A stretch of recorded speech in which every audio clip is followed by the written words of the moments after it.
विराम चिन्ह।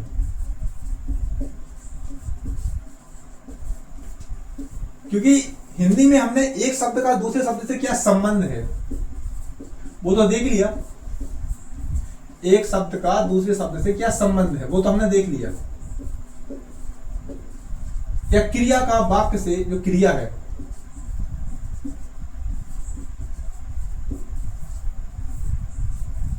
क्या संबंध है, इसको भी हमने देखा है। तो वो क्या होता है, कारक होता है।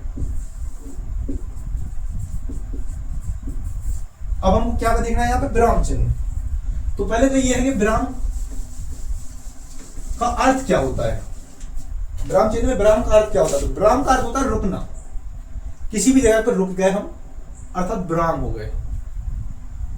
ठीक है, जैसे आपने कहीं देखा होगा, ये आप स्पीकर मतलब जो कहीं नेता वगैरह आते हैं, या कहीं प्राइम मिनिस्टर आएंगे, होम मिनिस्टर आएंगे, या फिर गृह मंत्री आ रहे, कोई भी आते हैं, या फिर सीएम आते हैं, तो जब बोलते हैं तो जो बोलने वाला प्रवक्ता होता है ना, तो वो लास्ट में ये बोलता है कि इन्हीं शब्दों के साथ मैं अपनी वाणी को विराम देता हूं, मतलब वाणी को रोकता हूं। तो ये वही विराम चिन्ह है। तो इन्हीं विराम चिन्हों को हम देखते हैं कि विराम का अर्थ होता है रुकना। अब भाई ये है कि विराम चिन्ह का अर्थ रुकना तो होता है, रुकते क्यों? हिंदी में क्या जरूरत है रुकने की, बोलते चले जाओ। तो बोलते चले जाने से क्या है कि बोलते तो जाएंगे, लेकिन एक तो उसका भाव पूरा बिगड़ जाएगा हिंदी का। और हिंदी पता है आपको पूरे भाव पे चलती है। एक चीज, उसका लिखित संप्रेषण, मौखिक संप्रेषण सब समाप्त हो जाएगा, उसकी बोधगम्यता समाप्त हो जाएगी। और इन्हीं शब्दों के साथ अगर मैं कहूं कि विराम चिन्ह अगर ना हो ना, तो हिंदी शायद अस्तित्व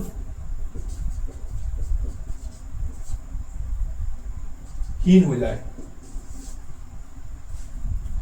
अस्तित्वहीन का मतलब यह कि हिंदी का अस्तित्व रहे या ना रहे कोई फर्क नहीं पड़ता।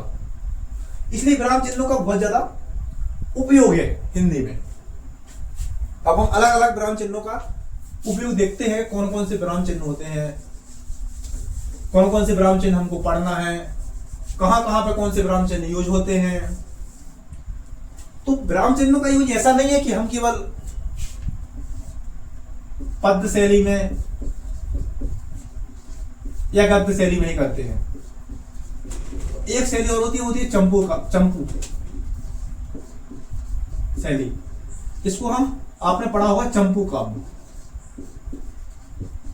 उसके अंदर बताते हैं। अब देखो आप, पद्य शैली, गद्य शैली और चंपू शैली, इसमें अंतर क्या होता है? तो पद्य शैली जो होती है एक ऐसी शैली होती है जिसमें जो लाइनें होती हैं या जो पंक्तियां लिखी होती हैं वो कैसी होती है, छंदबद्ध रूप में होती हैं।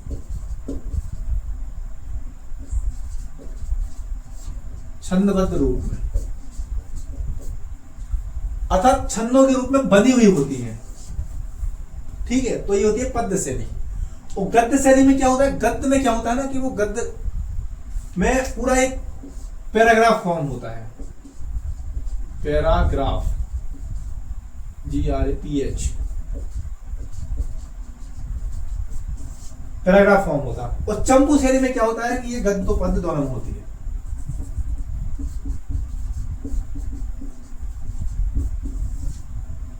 ठीक है, ये तीनों शैली हो जाएगी। अब हम अलग अलग विराम चिन्हों को देखते हैं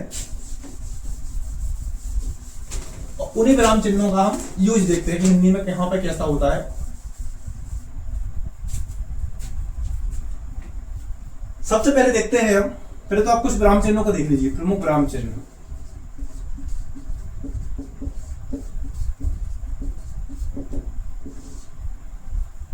पहले तो आप देखिए, सबसे पहले अल्प विराम,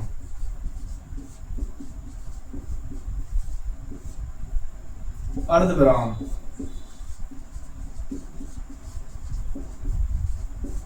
पूर्ण विराम, अपूर्ण विराम,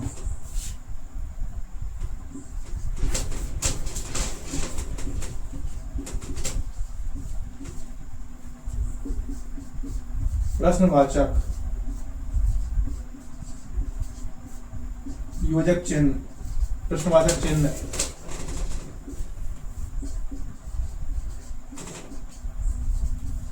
निर्देशक चिन्ह,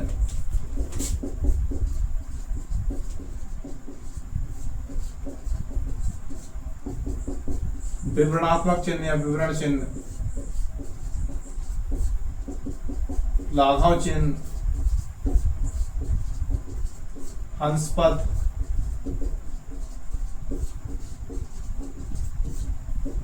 पुनरुक्ति,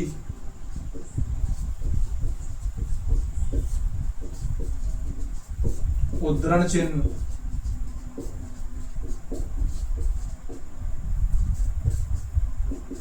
निर्देशक चिन्ह,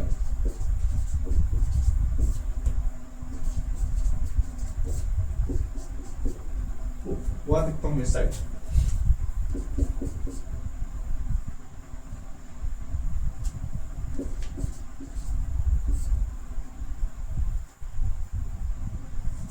एक होता है समा,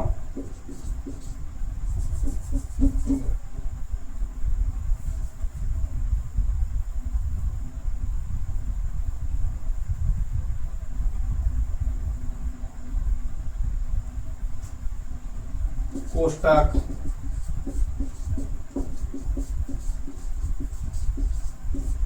तेयक गुण,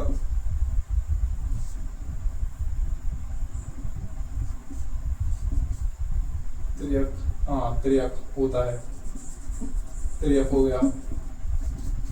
एक होता है पाद कोष्टक। तो इन चिन्हों को आप पहले तो स्क्रीनशॉट ले लीजिए, वो अलग अलग में देखते हैं हम सब चिन्हों को, कौन सा चिन्ह है, कहां किसका प्रयोग होता है।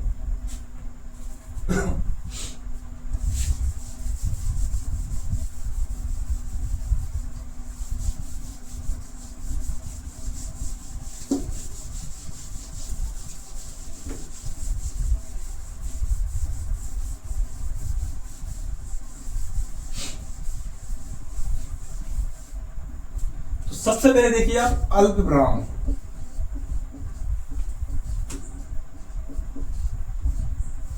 अल्प विराम, अल्प विराम होता है ये चिन्ह, जिसको हम इंग्लिश में बोलते हैं कोमा।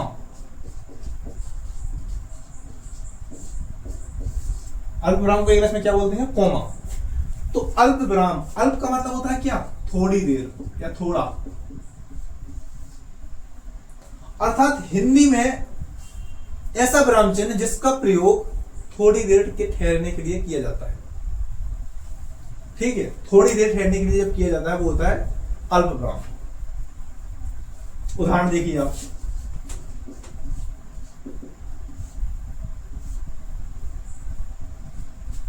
थोड़ी देर ठहरना अपन को क्या है, जैसे एग्जांपल के लिए राम, मोहन और सोहन बाजार जा रहे हैं। तो हम यहां पर लगा दीजिए अल्प विराम। राम, मोहन और सोहन बाजार जा रहे हैं। क्या है? राम, मोहन और सोहन बाजार जा रहे हैं। तो ये हो गया अल्प विराम का चिन्ह। यहां पर क्या है? हमको थोड़ी देर के लिए ठहरना है। ठीक है, और एग्जांपल लेते हैं, हालांकि जरूरत तो नहीं पड़ेगी। एक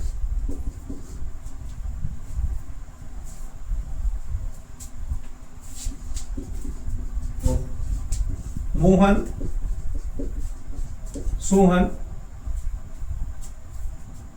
बाजार जा रहे हैं, ये तो हो गया।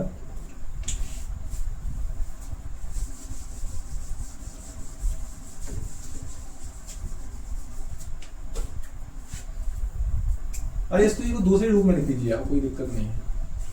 नाम चेंज कर देते हैं, यहाँ पर मोहन की जगह पर मोहित कर देते हैं, यहाँ पर सोहन की जगह पर सुमन कर देते हैं। ठीक है, इसी प्रकार से हम देखते हैं। इसको देख रहे हैं आप, ये एग्जांपल तो ऐसा है कि ठीक है, बाकी मेन कॉन्सेप्ट ही होता है।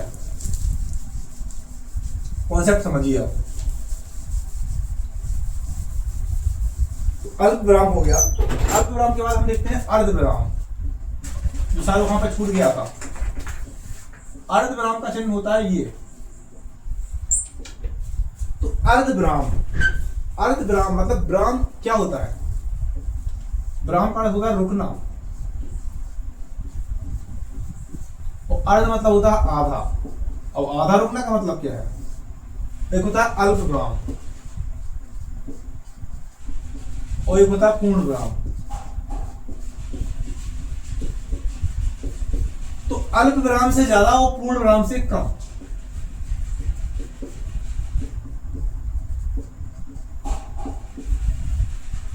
जब क्या है, अल्प विराम से ज्यादा और पूर्ण विराम से कम रुकना होता है तो उसे होता है अर्ध विराम। अब इसको हम एग्जांपल के द्वारा समझने की कोशिश करते हैं। वही मोहन उस मोहन को हम लेके चलते हैं।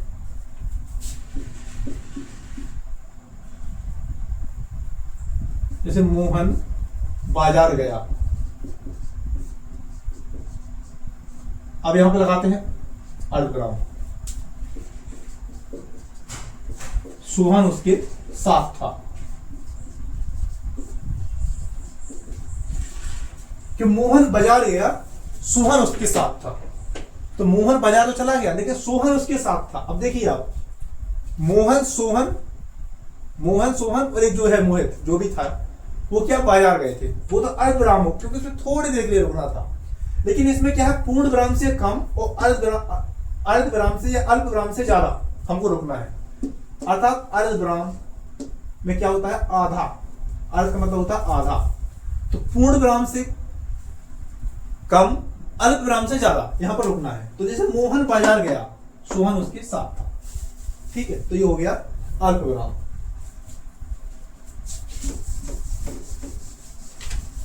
अब देखते हैं पूर्ण विराम।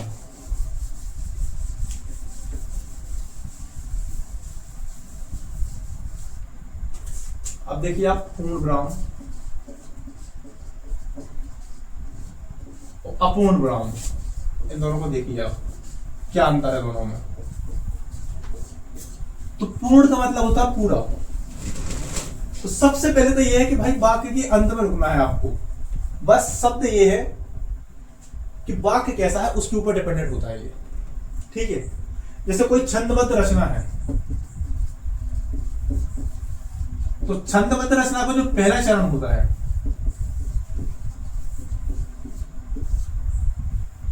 उसके अंत में आता है एक पूर्ण विराम का पहला चरण। और जो दूसरा चरण होता है, अर्थात जो वाक्य समाप्त होने वाला होता है, जो दूसरा चरण होता है उसके अंत में आता है डबल। जैसे उदाहरण के लिए, बिनु पगे चले सुने बिनु काना, बिनु काना और कर बिनु करम,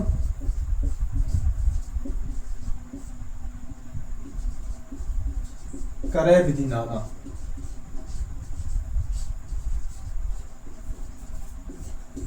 तो इसमें क्या है, अब देखिए आप, पहले इसको कॉन्सेप्ट समझिए आपने कि पूर्ण विराम में क्या होता है, जो छंदबद्ध रचना होता है उसके पहले चरण में पहला एक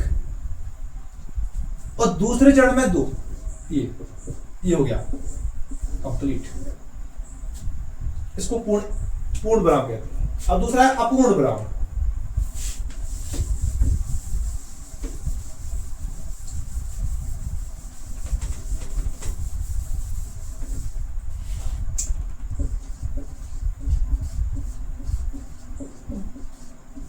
अपूर्ण विराम, अपूर्ण विराम होता है ये वाला। इसका कहां देखा है आपने, कहीं ना कहीं तो देखा होगा यूज। अपूर्ण विराम, विराम का वहां रूप होता है, एक ऐसा विराम चिन्ह होता है जहां पर क्या है, वाक्य होता है ना, तो वाक्य पूरा होता है लेकिन उसको शॉर्ट करने के लिए उसका इस्तेमाल किया जाता है। तो वाक्य को क्या है, छोटा करने के लिए, वाक्य को छोटा करने के लिए प्रयुक्त किया जाता है, के लिए प्रयुक्त प्रमुख विराम चिन्ह।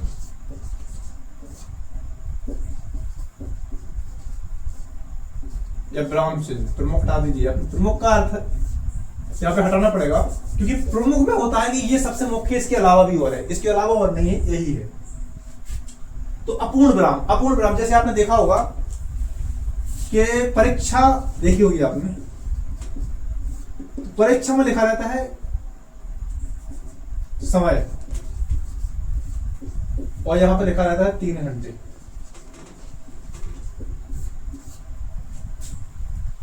लिखा होगा आपने, समय लिखा रहता है पेपर में, तो यहाँ ये चिन्ह बना रहेगा, ऊपर लिखा रहेगा 3 घंटे। तो ये 3 घंटे जो मेन है, इसका मतलब ये होता है कि परीक्षा के लिए जो पूरा समय है, या पेपर को सॉल्व करने के लिए जो समय है, पेपर का उत्तर लिखने के लिए जो समय है, वो 3 घंटे ही है आपके पास।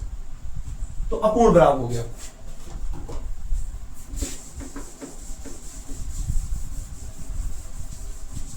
अब देखते हैं हम प्रश्नवाचक चिन्ह।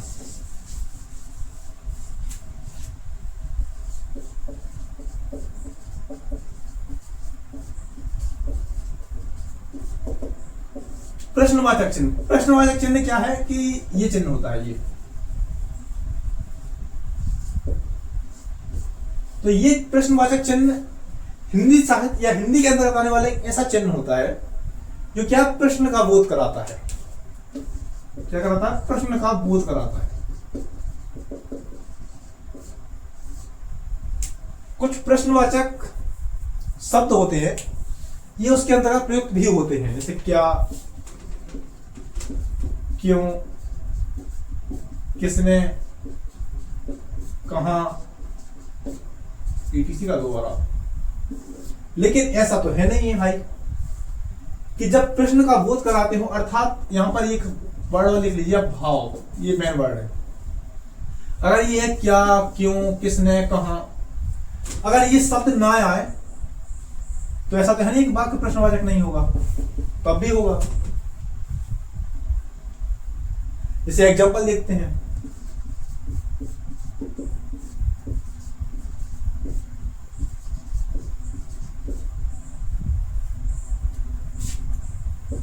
यह काम किसने किया, जैसे ये तो हो गया वाक्य, किसने किया,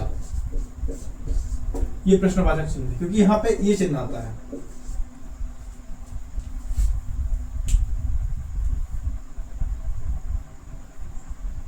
ठीक है, तो ये क्या है कि यह काम किसने किया, तो ये तो आ गया प्रश्नवाचक चिन्ह के अंतर्गत।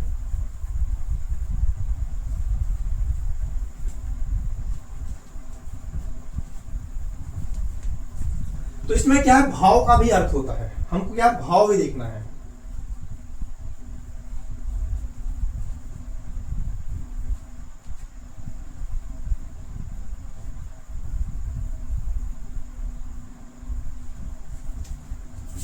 जैसे मंदिर,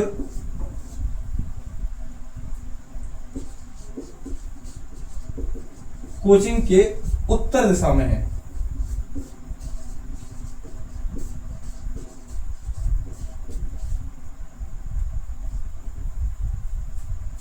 अब आप देखिए इसको, इस बात को समझिए आप कि मंदिर कोचिंग के उत्तर दिशा में है। ठीक है, अब इसमें क्या भाव प्रकट हो रहा है कि मंदिर कहां पर है, कोचिंग के उत्तर दिशा में है। ठीक है, मंदिर कहां पर है, कोचिंग के उत्तर दिशा में है। ये उत्तर है, एक एग्जांपल के तौर पर हमने समझा है।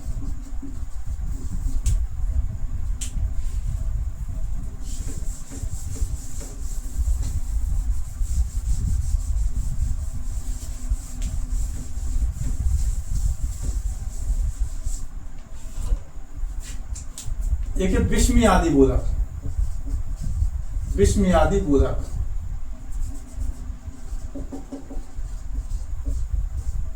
इसका ये चिन्ह होता है।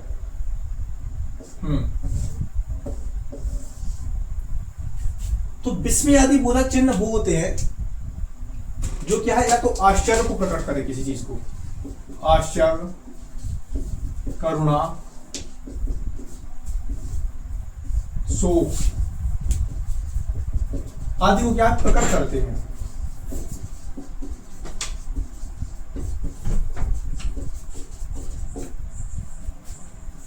ठीक है, तो वो थे विस्मयादि बोधक चिन्ह। इन चिन्हों के ये जो चिन्ह है, ये क्या होते हैं कि इसके अंदर कुछ वर्ड होते हैं, जैसे अरे, हे राम, वाह, तो ये वर्ड होते हैं। तो इन वर्डों का यूज भी हिंदी में अधिकांशतः देखा जाता है। तो जो विस्मयादि बोधक है, इसको हम एग्जाम्पल के द्वारा समझते हैं।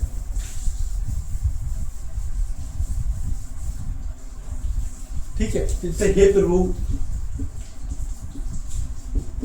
ये कैसे हो गया, ऐसे जब वाक्य आते हैं तो वो क्या है, विस्मय आदि बोधक चिन्ह के अंतर्गत आते हैं।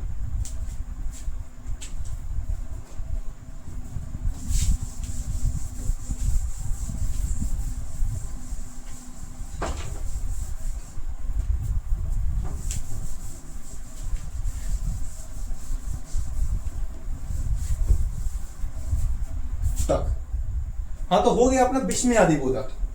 अब विस्मय आदि बोधक के बाद हम देखते हैं और चिन्ह। अब देखिए आप चिन्ह, ये तो मैन होते हैं, लाघव अधिकांश जगह यूज होते रहते हैं। अब आते हैं मैन चिन्ह, जो थे लाघव चिन्ह। सबसे पहले तो ये चिन्ह होता है लाघव। तो लाघव चिन्ह का यूज यहां पर किया जाता है किसी चीज को शॉर्ट में लिखने के लिए, शॉर्ट में लिखने के लिए अर्थात संक्षिप्त में लिखने के लिए इसका यूज किया जाता है। तो लाघव चिन्ह का यूज क्या है, किसी भी चीज को शॉर्ट में लिखने के लिए किया जाता है। हमने इसका यूज अधिकांशतः जगह पे देखा होगा, जैसे आपने देखा होगा डॉक्टर, प्रोफेसर, और एक आता है आपने इंग्लिश में देखा होगा पीटीओ, या हिंदी में देखा होगा ये लिखा, कहां पर लिखा रहता है ये बताइए आप। ये लिखा रहता है इंग्लिश की जो हमारी कॉपी आती है वहां पर, और ये लिखा रहता है जो हिंदी माध्यम की जो कॉपी आती है ना वहां पर। इसका अर्थ होता है प्लीज टर्न ऑफ पेज। इसका होता है कृपया पृष्ठ उलटिए। और जो प्रोफेसर होता है डॉक्टर, डॉक्टर क्या है ऐसा लिखा रहता है। तो ये जो चिन्ह होता है ना ये होता है लाघव चिन्ह। और प्रोफेसर में जो चिन्ह होता है ना ये वाला, तो ये होता है लाघव चिन्ह। तो ये होता है लाघव चिन्ह।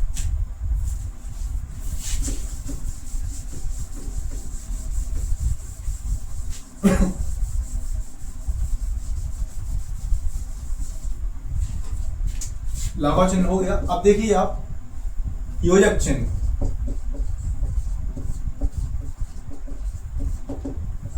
योजक चिन्ह, तो योजक चिन्ह का यूज हम कहां पर देखते हैं, योजक चिन्ह होता है ये वाला चिन्ह।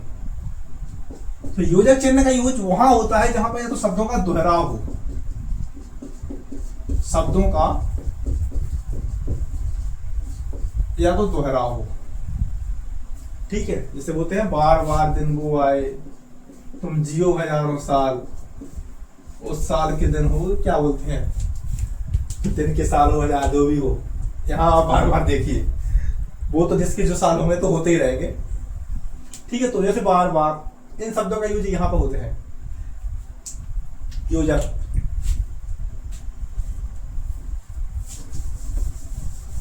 अब इस चिन्ह को थोड़ा सा बड़ा कर दीजिए आप ऐसा, तो योजक की जगह पे ये चिन्ह हो जाएगा निर्देशक चिन्ह। छोटा चिन्ह है तो निर्देशक, योजक है, बड़ा हो गया तो निर्देशक। ये किसी चीज को निर्देश देने के लिए होता है।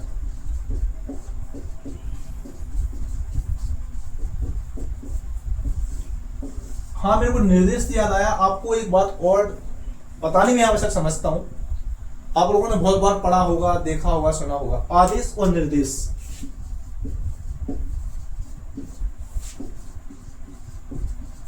इन दोनों में अंतर क्या होता है?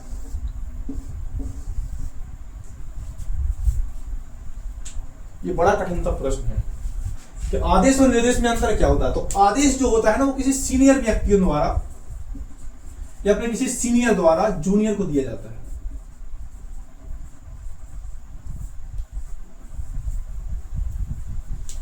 सीनियर द्वारा किसी जूनियर को दिया जाता है आदेश, पहला चीज। दूसरा, यदि इसको फॉलो नहीं किया गया तो आपके ऊपर दंडात्मक कार्यवाही की जाएगी। क्या है? दंडात्मक कार्यवाही की जाएगी और उसकी जवाबदारी आप स्वयं भी रहेंगे। हो सकता है आपके परिवार का कोई सदस्य भी हो। समझ में नहीं आ रहा होगा, मैं अच्छे से लिखता हूं, परिवार का सदस्य। ठीक है, तो ये हो गया आदेश। अब देखते हैं हम निर्देश क्या होता है। तो निर्देश ऐसा नहीं है कि किसी जूनियर द्वारा या सीनियर द्वारा, ये किसी के द्वारा भी लागू किए जा सकते हैं, किसी के द्वारा क्या है, लागू किए जा सकते हैं। और इसको मानना या ना मानना, इसको मानना अनिवार्य होता है आदेश को, या आपको मानना ही पड़ेगा। भाई एसपी साहब का आदेश आया है तो उस क्षेत्र के अंतर्गत जितने आने वाले थाने हैं और थाने के अंतर्गत आने वाले जितने सिपाही है उनको एसपी साहब का आदेश मानना पड़ेगा। लेकिन एसपी साहब ने निर्देश जारी किए हैं तो ये माने या ना माने उसके ऊपर ज्यादा कोई खास इफेक्ट नहीं पड़ता।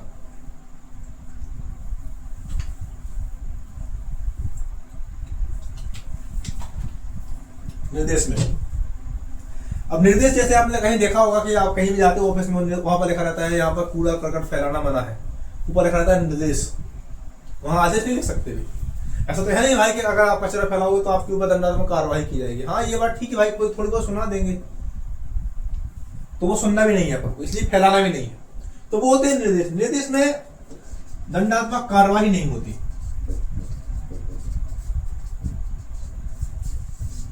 ठीक है, ये उसके जो प्रमुख होते हैं उसके द्वारा जारी किए जाते हैं। तो ये, हाँ ये निर्देश से अपन निर्देश के चिन्ह से निर्देश पे पहुंच गए। देखो हालांकि ये भी जरूरी था क्योंकि ये चीजें हमको देखने में मिलती हैं और आवश्यक भी था कहीं ना कहीं, तो निर्देश देने के लिए यूज किए जाते हैं। जैसे आपने देखा होगा उसमें एक एग्जांपल समझते हैं कि राम ने कहा, ये चिन्ह आ गया, राम ने कहा, क्या कहा कि लक्ष्मण और भरत दोनों मुझे अपने प्राणों से प्रिय है।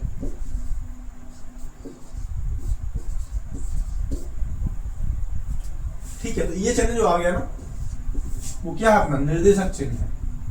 किसी व्यक्ति को निर्देश देने के लिए या बात को रखने के लिए, प्रस्तुत करने के लिए इसका यूज किया जाता है।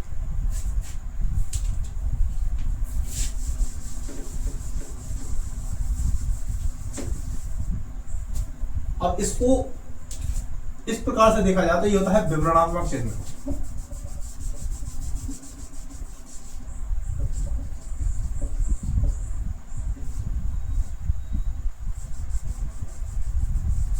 विवरण चिन्ह बोला जाता है इसको। इसका उपयोग किसी भी चीज का विवरण करने के लिए किया जाता है।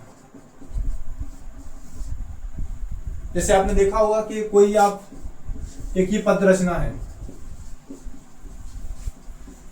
तो पद रचना का जब आप अर्थ लिखते हो या भावार्थ लिखते हो या उसका विवरण लिखते हो या गद्य का विवरण लिखते हो तो आप इस चिन्ह का यूज करते हो।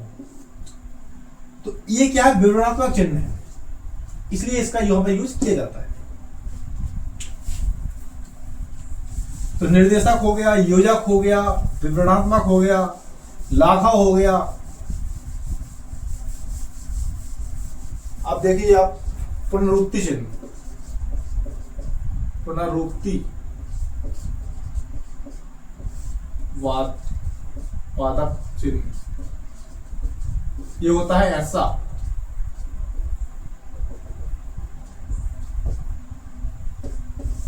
इसका यूज कहां पर होता है, उदाहरण के लिए हम देखते हैं। इसका यूज होता है कि हमको एक बात कोई लिख दी हमने ऊपर, जैसे राम खाना बना रहा है। मैं एग्जांपल के लिए लिख रहा हूं, ऐसा नहीं कि राम ही सब कुछ कर रहा है, राम सर्वज्ञ है। राम भाई सर्वज्ञ है, मैं इस बात को स्वीकार करता हूं, लेकिन यहाँ पर उनकी बात नहीं हो रही है, भगवान श्री रामचंद्र जी की। यहाँ पर एक राम है, एक लड़का है जिसकी हम बात कर रहे हैं, सामान्य परिवार से है और सामान्य लड़का है, तो उस लड़के की बात कर रहे हैं। ठीक है, अब राम खाना बना रहा है, सोहन खाना बना रहा है, मोहन खाना बना रहा है, और जो भी है ज्योति खाना बना रही है, ज्योति खाना बना रही है। तो अब भाई कहां तक लिखे हैं, तो हम सीधा सीधा कर देते हैं ऐसा।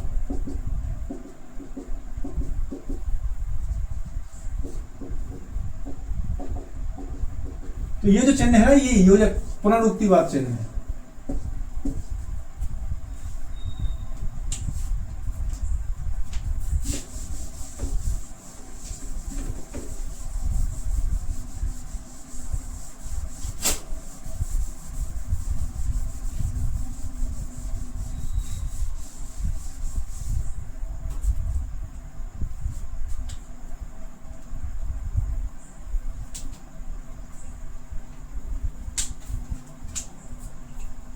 अब देखते हैं हम, एक होता है पाद कोष्टक। ये देखा होगा आपने, इसका यूज आपको मिलता होगा, इसमें ऐसा चिन्ह होता है, ये ऐसा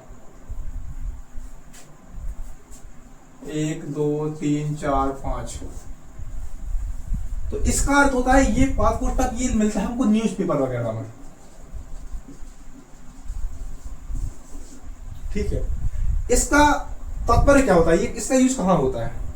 इसका यूज होता है कि जो ये बात लिखी है ना, ये पहली बात, ये बात यहां पे लिखी है, यहां की बात हो रही है, यहां की बात हो रही है,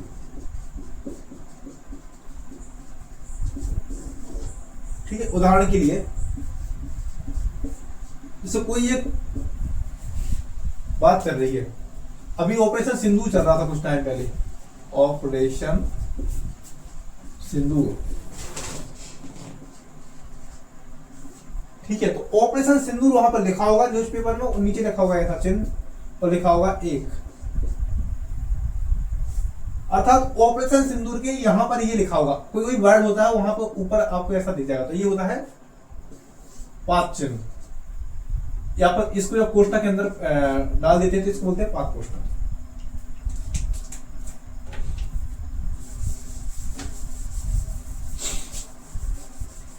अब इसको देखते हैं हम, कोष्टक कर देते हैं इसको।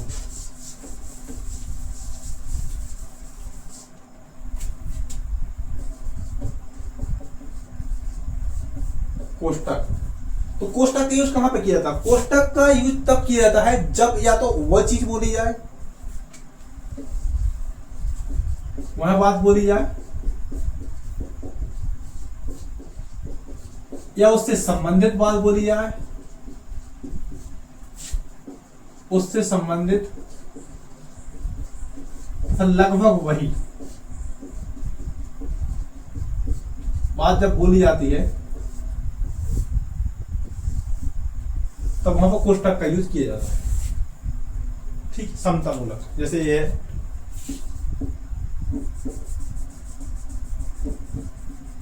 जैसे उससे संबंधित या उससे, हाँ वही है, जैसे राम कोचिंग,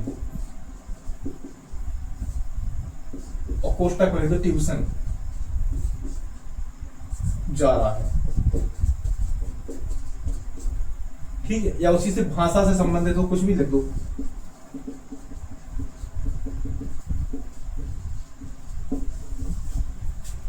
ठीक है। तो ये हो गया, यहां पर कोष्टक यूज किया जाता है।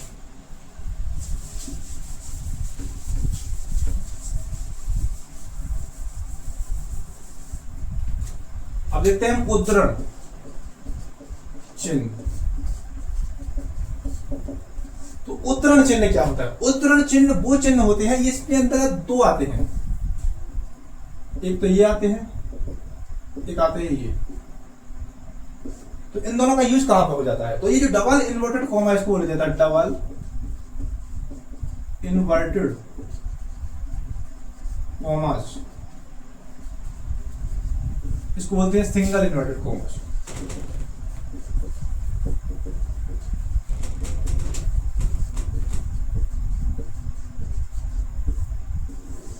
देखो आप अच्छे तरीके से इसको समझने की कोशिश करना।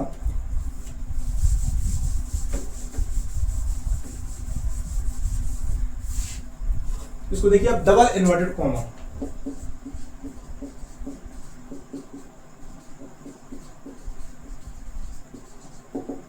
डबल इन्वर्टेड कॉमा जो ये होता है, इसका यूज तब किया जाता है जब किसी कथन को सटीक उसी तरीके से लिखना जिस तरीके से कथन कहा गया है, ठीक है। जैसे एग्जांपल के लिए विवेकानंद जी ने कहा था,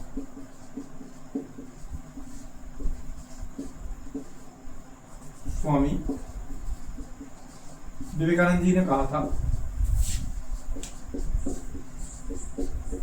क्या कहा था कि उठो जागो और तब तक मत रुको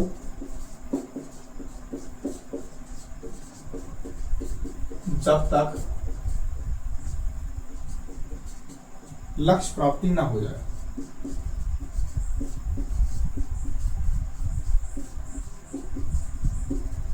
तो ये आ गया डबल इन्वर्टेड कॉमा में। अब यही बात हमको अच्छी तरीके से याद नहीं है, या कोई भी बात हो तो उसी से संबंधित लिखना है,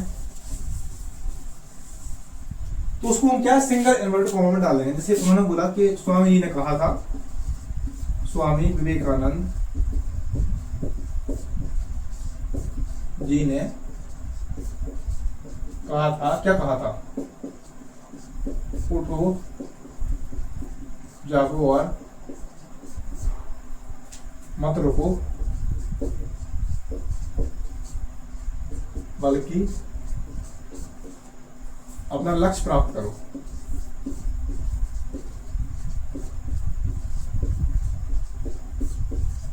तो ये कहां पे आ गया, सिंगल इन्वर्टेड कॉमा में। अब समझ गया दोनों का अंतर।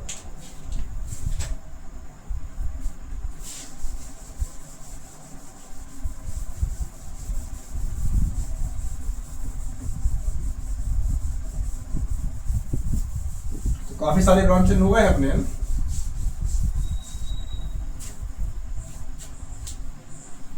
इसका हो गया, बचा कौन सा है,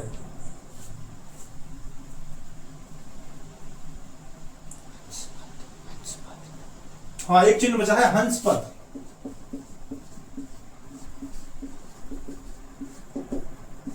हंसपद, हंसपद होता है ये चिन्ह। तो हंसपद का यूज कहां पर किया जाता है, हंसपद का यूज तब किया जाता है जब कोई बात हमने बोली और बोलते बोलते कुछ छूट गया। अब भाई छूट गया तो उसको छोड़ तो सकते नहीं है, उसको जोड़ना तो पड़ेगा। तो जब उस शब्द को जोड़ने के लिए, वाक्य के अंतर्गत जोड़ने के लिए जो चिन्ह प्रयोग की होता है, वो चिन्ह होता है हंसपद। जैसे राम में खेल रहा है, कहां खेल रहा है राम, अब अपन ने देखा कि बगीचे छूट गया, तो राम बगीचे में खेल रहा है। ठीक है, यहां पर होता है हंसपद का यूज। ठीक है,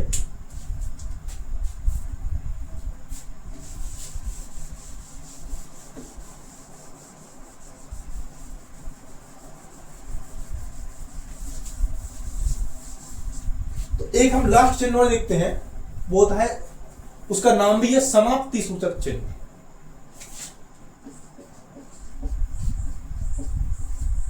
समाप्ति सूचक चिन्ह, ये चिन्ह होता है ऐसा,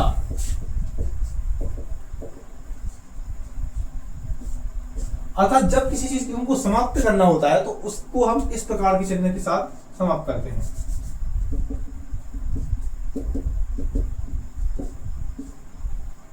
ठीक है, अब जैसे हमको इसी को समाप्त करना, तो ये हो गया, ये हो गया विराम चिन्ह।